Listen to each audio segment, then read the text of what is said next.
Dear students, welcome to Learning Management System of Superior Group of Colleges। आज हमारा lecture है chapter number 1 में से। चैप्टर नंबर 1 है periodic classification of elements and periodicity, और इसमें फर्स्ट लेक्चर है आयोनिक। इसमें जो छठा लेक्चर है हमारा आज का वो है आयोनिक रेडियाई। आयोनिक रेडियाई क्या होते हैं? This is the size of an ion while considering it spherical। ये किसी भी आयन का साइज होता है जब हम उसको स्फेरिकल कंसीडर कर रहे होते हैं। अब पॉजिटिव और नेगेटिव आयन कैसे बनते हैं?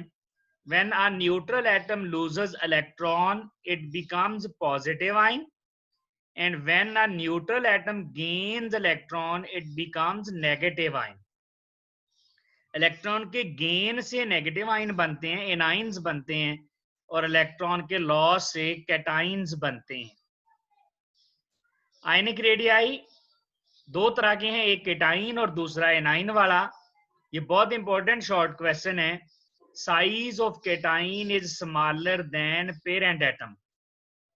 ये बहुत दफा पास पेपर में आया है कि कैटाइन का साइज अपने पेरेंट एटम से स्मॉल क्यों होता है। This is due to increase in effective nuclear charge.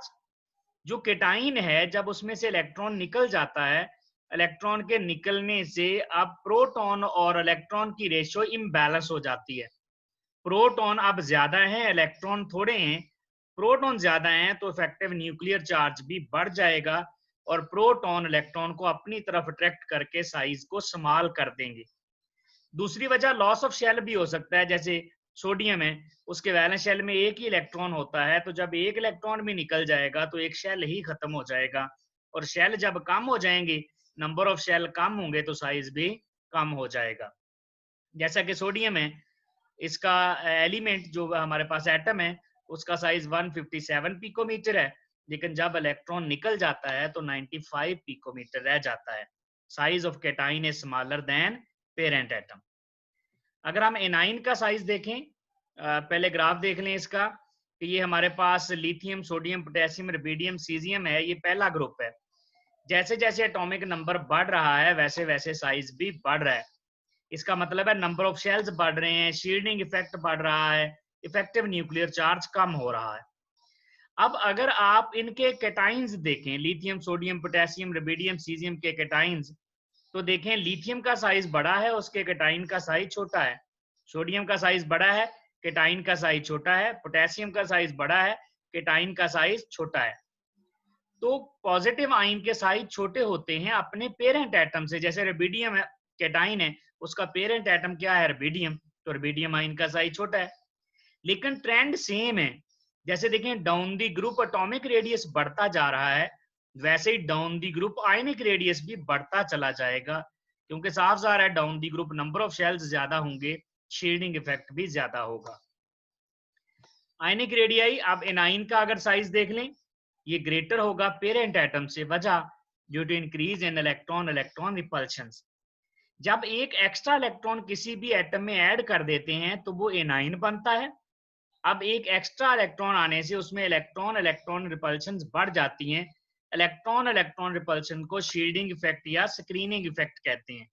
जैसा कि देखें, फ्लोरीन एटम का साइज सिर्फ 72 पिकोमीटर है, लेकिन जब एक इलेक्ट्रॉन ऐड होता है तो 136 पिकोमीटर हो जाता है, ऑलमोस्ट डबल के करीब चले जाता है।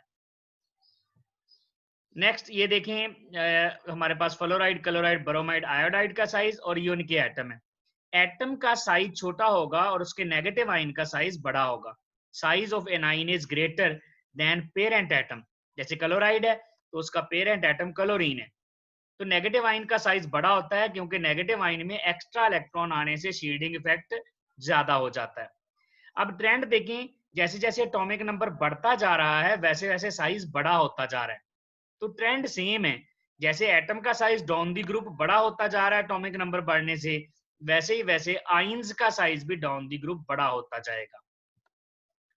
आयनिक रेडियाई, अब पीरियोडिसिटी सेम है जैसे एटॉमिक रेडियस की है, increases from top to bottom within a group. Group में ये बढ़ता चला जाता है। ग्रुप में क्यों बढ़ता चला जाता है? क्योंकि नंबर ऑफ शेल्स और शील्डिंग इफेक्ट बढ़ता चला जाता है। और पीरियड्स में ये कम होता जाता है, वजह क्योंकि इफेक्टिव न्यूक्लियर चार्ज बढ़ता चला जाता है। ग्रुप में ये पीरियड में जाते हुए साइज आस्ता आस्ता स्मॉल होते जाते हैं। अगर हम लास्ट में आइसोइलेक्ट्रॉनिक स्पीशीज को देखें, आइसोइलेक्ट्रॉनिक स्पीशीज के ट्रेंड भी सेम है। Across the period isoelectronic species का साइज भी छोटा होगा। अब वो आइसोइलेक्ट्रिक एनाइन हूं या आइसोइलेक्ट्रॉनिक केटाइंस हूं, साइज अक्रॉस द पीरियड हमेशा छोटा ही होगा। जैसा कि देखें, लिथियम का एटॉमिक नंबर 3 होता है, तो लिथियम +1 के पास 2 इलेक्ट्रॉन है। ब्रिलियम का एटॉमिक नंबर 4 होता है, ब्रिलियम +2 के पास 2 इलेक्ट्रॉन है।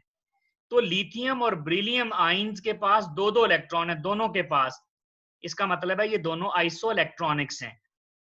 अगर आइसोइलेक्ट्रॉनिक हैं तो आइसोइलेक्ट्रॉनिक का साइज भी अक्रॉस द पीरियड कम होता है। आप देख सकते हैं लिथियम और ब्रिलियम का साइज स्मॉल है। अगर आप नाइट्रोजन का देखें, नाइट्रोजन का एटॉमिक नंबर 7 होता है। जब 3 इलेक्ट्रॉन ऐड करेंगे, -3 का मतलब है 3 इलेक्ट्रॉन ऐड होंगे, तो इसके पास 10 इलेक्ट्रॉन हो जाएंगे। ऑक्सीजन का एटॉमिक नंबर 8 होता है, जब 2 इलेक्ट्रॉन ऐड करेंगे 10 हो जाएंगे। और फ्लोरीन का 9 होता है एटॉमिक नंबर, जब 1 इलेक्ट्रॉन ऐड करेंगे तो इसमें भी 10 हो जाएंगे। तो ये तीनों आइसोइलेक्ट्रॉनिक स्पीशीज हैं। आइसोइलेक्ट्रॉनिक मीन सब में 10 इलेक्ट्रॉन है। तो अक्रॉस द पीरियड जाते हुए देखें साइज छोटा होता जा रहा है। जितना किसी पर नेगेटिव चार्ज होगा उतना ही उसका साइज बड़ा होगा, और जितना किसी पर पॉजिटिव चार्ज होगा उतना ही उसका साइज छोटा होगा। अब यहाँ पे भी देख सकते हैं सोडियम प्लस, मैग्नीशियम +2 और एल्यूमिनियम 3+, इन तीनों के पास 10 इलेक्ट्रॉन है। इन तीनों के पास 10-10 इलेक्ट्रॉन है। तो देखें तीनों आइसोइलेक्ट्रॉनिक केटाइंस हैं, अक्रॉस द पीरियड साइज छोटा हो रहा है। तो आइसोइलेक्ट्रिक एनाइंस हूं या आइसोइलेक्ट्रिक केटाइंस हूं, अक्रॉस द पीरियड साइज हमेशा छोटा ही होगा। ये हैं dear students ionic radius, size of anions and cations. Thank you very much.